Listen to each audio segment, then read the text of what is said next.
Alors l'opération se déroule sur l'autoroute A89 dans le sens Clermont-Lyon à hauteur du milieu du tunnel où nous avons un feu de poids lourd et en amont de ce feu de poids lourd nous avons un suraccident qui comprendrait 2 VR. Alors la particularité du tunnel de Violet, effectivement c'est un tunnel qui est très récent dont on a fait en prévision un gros travail dessus pour la partie sécurité. Et l'avantage de ce tunnel, c'est que nous avons un accompagnement, on va dire, de l'air qui circule à l'intérieur, au travers de systèmes mécaniques, ce qui veut dire que sur l'opération, à partir de l'endroit où on a l'incendie, de l'entrée du tunnel jusqu'à l'incendie, tout est dégagé puisque la ventilation permet d'évacuer les fumées et effectivement par contre d'enfumer la partie qui est après l'accident. Les voitures se trouvent dans cette partie-là, dans cette première partie entre l'entrée et l'accident, ce qui veut dire que toutes les personnes qui sont à cet endroit sont plutôt dans de bonnes conditions. Le but du jeu, c'est de basculer dans le tube sain, celui du sens Lyon-Clermont. Et nous, notre travail, c'est effectivement de collecter les victimes, de les récupérer, de les prendre en charge sous assistance médicale et de les ramener à 2 endroits, centre de regroupement des victimes, qui se trouvent aux 2 extrémités, un à chaque côté, pour qu'on récupère les victimes. Et ensuite, elles seront comptabilisées de manière définitive au centre de récupération et de tri et de numérotage que l'on a à l'extérieur. J'ai demandé aux pompiers d'aménager la salle des fêtes de Violet pour les impliquer juste.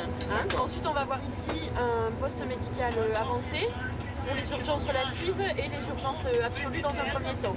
Sachant qu'il y en a déjà 3 dans le tunnel. A priori, il y a un ventre chirurgical, il y a un crâne qui va partir pour synthé, etc.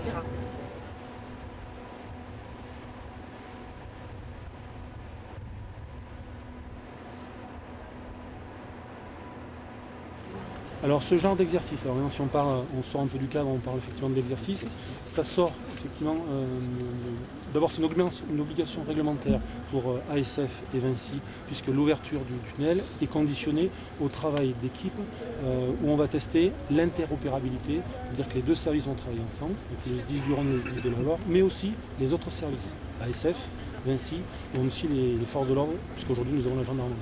Et sur la partie médicale, nous avons aussi les SAMU, puisqu'il y a un SAMU Rhône et le SAMU Loire qui interviennent. Et l'idée, c'est que tous ces gens-là vont travailler ensemble. La particularité qu'on met sur cette opération, c'est qu'on met en place un PCO, c'est un poste de commandement opérationnel. On va avoir tous les services, dont le DOS, directeur des opérations de secours, qui est aujourd'hui le sous-préfet de Roanne, qui va faire de l'interservice et de la gestion effectivement de l'opération au niveau des services qui sont engagés. L'objectif, c'est 1, de reconnaître les lieux, 2, de comprendre comment fonctionne l'ouvrage, et 3, effectivement, d'être beaucoup plus efficace.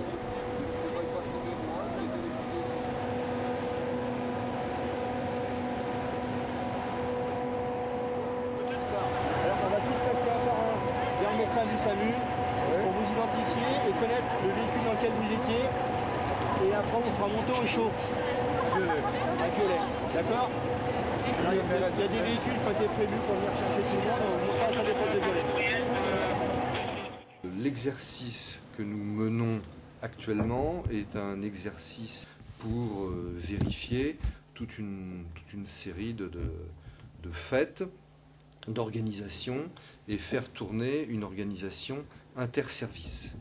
Vise à mettre en fonctionnement le poste de commandement de Tarare qui est en charge de la gestion de tout le trafic de Clermont-Ferrand jusqu'à Lyon, mais de le faire fonctionner en tant que PC opérationnel de crise.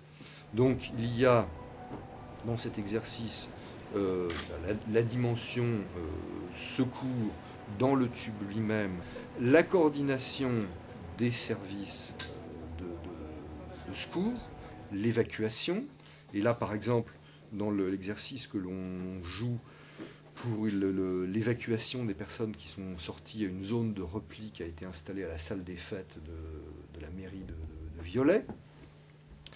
Donc évacuation de personnes. Et puis troisième cercle d'action, celui de la gestion du trafic.